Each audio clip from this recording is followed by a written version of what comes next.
Surah 18, Al-Kahf, the Cave. In the name of Allah, the most merciful, the most compassionate. Praise be to Allah, who has revealed to His servant the book devoid of all crookedness. An unerringly straight book meant to warn of a stern punishment from Allah and to proclaim to those who believe and work righteous deeds the tiding that there shall be a good reward, wherein they shall abide forever. And also to warn those who say Allah has taken to Himself a son, a thing about which they have no knowledge, neither they nor their ancestors. Dreadful is the word that comes out of their mouths. What they utter is merely a lie. O Muhammad, if they do not believe in this message, you will perhaps torment yourself to death with grief, sorrowing over them. Surely, we have made all that is on the earth an embellishment for it in order to test people as to whom of them is better in conduct. In the ultimate, we shall reduce all that is on the earth to a barren plain. Do you think that the people of the cave and the inscription were one of our wondrous signs? When those youths sought refuge in the cave and said, Our Lord, grant us mercy from yourself and provide for us rectitude in our affairs. We lulled them to sleep in that cave for a number of years, and then roused them so that we might see which of the two parties could best tell the length of their stay. We narrate to you their true story. There were a party of young men who had faith in their Lord, and we increased them in guidance and strengthened their hearts when they stood up and proclaimed, Our Lord is the Lord of the heavens and the earth. We shall call upon no other God beside Him, for if we did so, we shall be uttering a blasphemy. Then they conferred among themselves and said, These men, our own people, have taken others as gods beside Him. Why do they not bring any clear evidence that they indeed are gods? Who can be more unjust than he who foists a lie on Allah?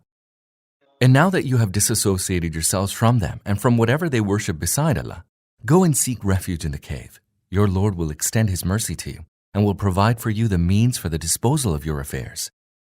Had you seen them in the cave, it would have appeared to you that when the sun rose, it moved away from their cave to the right, and when it set, it turned away from them to the left, while they remained in a spacious hollow in the cave. This is one of the signs of Allah. Whomsoever Allah guides, He alone is led aright, and whomsoever Allah lets go astray, you will find for him no guardian to direct him. On seeing them, you would fancy them to be awake, though they were asleep, and we caused them to turn their sides to their right and to their left, and their dog sat stretching out its forelegs on the threshold of the cave. Had you looked upon them, you would have certainly fled away from them, their sight filling you with terror. Likewise, we roused them in a miraculous way that they might question one another. One of them asked, How long did you remain in this state? The other said, We remained so for a day or part of a day. Then they said, Your Lord knows better how long we remain in this state. Now send one of you to the city with this coin of yours, and let him see who has the best food, and let him buy some provisions from there. Let him be cautious and not inform anyone of our whereabouts. For if they should come upon us, they will stone us to death or force us to revert to their faith, whereafter we shall never prosper. Thus did we make their case known to the people of the city, so that they might know that Allah's promise is true and that there is absolutely no doubt that the hour will come to pass. But instead of giving thought to this, they disputed with one another concerning the people of the cave, some saying, Build a wall over them. Their Lord alone knows best about them. But those who prevailed over their affairs said, We shall build a place of worship over them. Some will say concerning them, There were 3 and their dog the 4th, and some will say, There were 5 and their dog the 6th. All this being merely guesswork, and still others will say, There were 7 and their dog the 8th. Say, My Lord knows their number best. Only a few know their correct number, so do not dispute concerning their number, but stick to what is evident and do not question anyone about them. And never say about anything, I shall certainly do this tomorrow. Unless Allah should will it, and should you forget and make such a statement, remember your Lord and say, I expect my Lord to guide me to what is nearer to rectitude than this. They remained in the cave for 300 years, and others added 9 more years. Say, Allah knows best how long they remained in it, for only He knows all that is hidden in the heavens and the earth, how well He sees, how well He hears. The creatures have no other guardian than Him. He allows none to share His authority. O Prophet, recite to them from the book of your Lord what has been revealed to you, for none may change His words, and were you to make any change in His words, you will find no refuge from Him. Keep yourself content with those who call upon their Lord morning and evening, seeking His pleasure, and do not let your eyes pass beyond them. Do you seek the pomp and glitter of the world? Do not follow him whose heart we have caused to be heedless of our remembrance, and who follows his desires, and whose attitude is of excess. And proclaim, this is the truth from your Lord. Now let him who will believe, and let him who will disbelieve. We have prepared a fire for the wrongdoers, whose billowing folds encompass them. If they ask for water, they will be served with a drink like dregs of oil that will scald their faces. How dreadful a drink, and how evil an abode. As for those who believe and do good, we shall not cause their reward to be lost. They shall dwell in the gardens of eternity, beneath which streams flow. There they will be adorned with bracelets of gold, will be arrayed in green garments of silk and rich brocade, and will recline on raised couches. How excellent is their reward, and how nice their resting place. O Muhammad, propound a parable to them. There were 2 men, of whom we bestowed upon one of the 2 vineyards, surrounding both of them with date palms and putting a tillage in between. Both the vineyards yielded abundant produce without failure, and we caused a stream to flow in their midst. So the owner had fruit in abundance, and he said to his neighbor while conversing with him, I have greater wealth than you, and I am stronger than you in numbers. Then he entered his vineyard and said, wronging himself, surely I do not believe that all this will ever perish, nor do I believe that the hour of resurrection will ever come to pass. And even if I am returned to my Lord, I shall find a better place than this. While conversing with him, his neighbor exclaimed, do you deny him who created you out of dust, then out of a drop of sperm, and then fashioned you into a complete man? As for myself, Allah alone is my Lord, and I associate none with my Lord in his divinity. Then out of a drop of sperm, and then fashioned you into a complete man? As for myself, Allah alone is my Lord, and I associate none with my Lord in his divinity. When you entered your vineyard, why did you not say, whatever Allah wills shall come to pass, for there is no power save with Allah, if you find me less than yourself in wealth and children? It may well be that my Lord will give me something better than your vineyard, and send a calamity upon your vineyard from the heavens, and it will be reduced to a barren waste. أو يصبح ماؤها غورا فلن تستطيع له طلبا.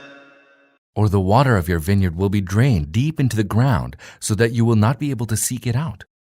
Eventually, all his produce was destroyed, and he began to wring his hands in sorrow at the loss of what he had spent on it, and on seeing it fallen down upon its trellises, saying, would I had not associated anyone with my Lord in his divinity. And there was no host beside Allah to help him, nor could he be of any help to himself. Then he knew that all power of protection rests with Allah, the True One. He is the best to reward, the best to determine the end of things. O Prophet, propound to them the parable of the present life. It is like the vegetation of the earth, which flourished luxuriantly when it mingled with the water that we sent down from the sky. But after that, the same vegetation turned into stubble, which the winds blew out. Allah alone has the power over all things. Wealth and children are an adornment of the life of the world, but the deeds of lasting righteousness are the best in the sight of your Lord in reward, and far better a source of hope. Bear in mind the day when we shall set the mountains in motion, and you will find the earth void and bare. On that day, we shall muster all men together, leaving none of them behind. They shall be brought before your Lord, all lined up, and shall be told, now indeed you have come before us in the manner we created you in the first instance, although you thought that we shall not appoint a tryst with us. And then the record of their deeds shall be placed before them, and you will see the guilty full of fear for what it contains, and will say, woe to us, what a record this is! It leaves nothing, big or small, but encompasses it. They will find their deeds confronting them. Your Lord wrongs no one. And recall when we said to the angels, prostrate yourselves before Adam. All of them fell prostrate, except Iblis. He was of the jinn, and so disobeyed the command of his Lord. Will you then take him and his progeny as your guardians, rather than me, although they are your open enemies? What an evil substitute are these wrongdoers taking! I did not call them to witness the creation of the heavens and the earth, nor in their own creation. I do not seek the aid of those who lead people astray. What will such people do on the day when the Lord will say, "Now call upon all those whom you believe to be my partners"? Thereupon they will call upon them, but they will not respond to their call, and we shall make them a common pit of doom. And the guilty shall behold the fire and know that they are bound to fall into it and will find no escape from it. And surely, we have explained matters to people in the Quran in diverse ways, using all manners of parables, but man is exceedingly contentious. What is it that prevented mankind from believing when the guidance came to them and from asking forgiveness of their Lord, except that they would like to be treated as the nations of yore, or that they would like to see the scourge come upon them face to face? We raise messengers only to give good news and to warn, but the unbelievers resort to falsehood in order to rebut the truth with it and scoff at my revelations and my warnings. Who is more wicked than the man who, when he is reminded by the revelations of his Lord, turns away from them and forgets the consequence of the deeds wrought by his own hands? We have laid veils over their hearts, lest they understand the message of the Quran, and we have caused heaviness in their ears. Call them as you may to the right path. They will not be ever guided aright. Your Lord is all-forgiving, full of mercy. Had he wished to take them to task for their doings, he would have hastened in sending his scourge upon them, but he has set for them a time limit which they cannot evade. All the townships afflicted with scourge are before your eyes. When they committed wrong, we destroyed them. For the destruction of each, we had set a definite term. And recount to them the story of Moses, when Moses said to his servant, "I will journey on until I reach the point where the two rivers meet, though I may march on for ages." But when they reached the point where the two rivers meet, they forgot their fish, and it took its way into the sea, as if through a tunnel. When they had journeyed further on, Moses said to his servant, "Bring us our repast. We are surely fatigued by today's journey." The servant said, "Did you see what happened? When we betook ourselves to the rock to take rest, I forgot the fish, and it is only Satan who caused me to forget to mention it to you, so that it made its way into the sea in a strange manner." Moses said, "That is what we were looking for." So the two turned back, retracing their footsteps. And there they found one of our servants upon whom we had bestowed our mercy, and to whom we had imparted a special knowledge from ourselves. Moses said to him, "May I follow you, that you may teach me something of the wisdom which you have been taught?" He answered, "You will surely not be able to bear with me. For how can you patiently bear with something you cannot encompass in your knowledge?" Moses replied, "You shall find me, if Allah wills, patient, and I shall not disobey you in anything." He said, "Well, if you follow me, do not ask me concerning anything until I myself mention it to you." Then the two went forth until, when they embarked on the boat, he made a hole in it, whereupon Moses exclaimed, "Have you made a hole in it so as to drown the people in the boat? You have certainly done an awful thing." He replied, "Did I not tell you that you will not be able to patiently bear with me?" Moses said, "Do not take me to task at my forgetfulness, and do not be hard on me." Then the two went forth until they met a lad whom he slew, whereupon Moses exclaimed, "What? Have you slain an innocent person without his having slain anyone? Surely you have done an horrible thing." He said, "Did I not tell you that you will not be able to patiently bear with me?" Moses said, "Keep me no more in your company if I question you concerning anything after this. You will then be fully justified." Then the two went forth until when they came to a town, they asked its people for food, but they refused to play host to them. They found in that town a wall that was on the verge of tumbling down, and he buttressed it, whereupon Moses said, "If you had wished, you could have received payment for it." He said, "This brings me and you to a parting of ways. Now I shall explain to you the true meaning of things about which you could not remain patient. As for the boat, it belonged to some poor people who worked on the river, and I desired to damage it, for beyond them lay the dominion of a king who was wont to seize every boat by force. As for the lad, his parents were people of faith, and we feared lest he should plague them with transgression and disbelief. And we desired that their Lord should grant them another in his place, a son more upright and more tender-hearted. As for the wall, it belonged to two orphan boys in the city, and under it there was a treasure that belonged to them. Their father was a righteous man, and your Lord intended that they should come of age and then bring forth their treasure as a mercy from your Lord. I did not do this of my own bidding. This is the true meaning of things, with which you could not keep your patience. O Muhammad, They ask you about Dhul-Qarnayn. Say, I will give you an account of him. We granted him power in the land and endowed him with all kinds of resources. He set out westwards on an expedition, until when he reached the very limits where the sun sets, he saw it setting in dark, turbid waters, and nearby he met a people. We said, O Dhul-Qarnayn, you have the power to punish or to treat them with kindness. He said, we will chastise him who does wrong, whereafter he will be returned to his Lord, and he will chastise him grievously. But as for him who believes and acts righteously, his will be a goodly reward, and we shall enjoin upon him only mild commands.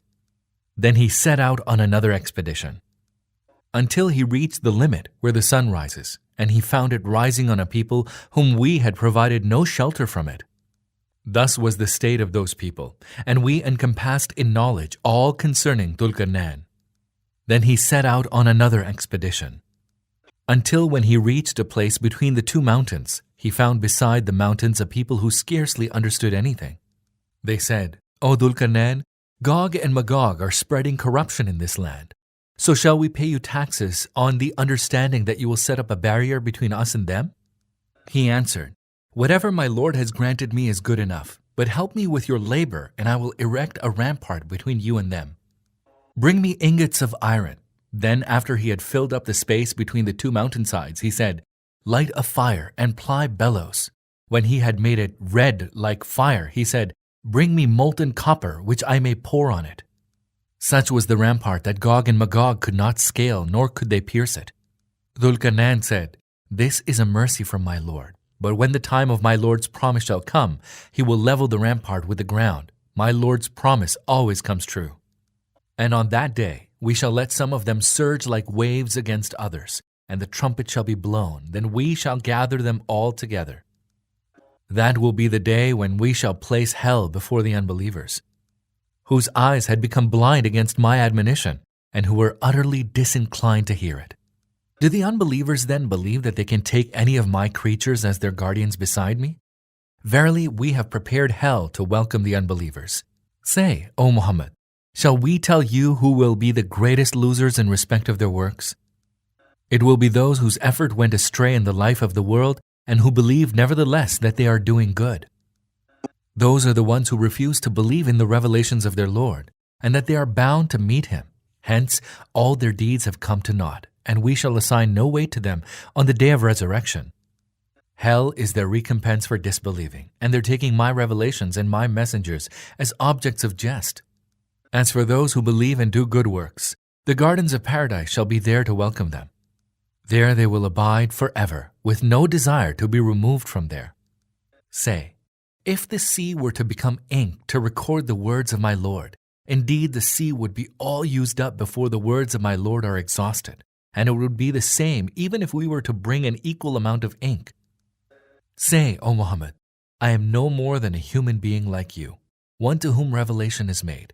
Your Lord is the one and only God. Hence, whoever looks forward to meet his Lord, let him do righteous works and let him associate none with the worship of his Lord.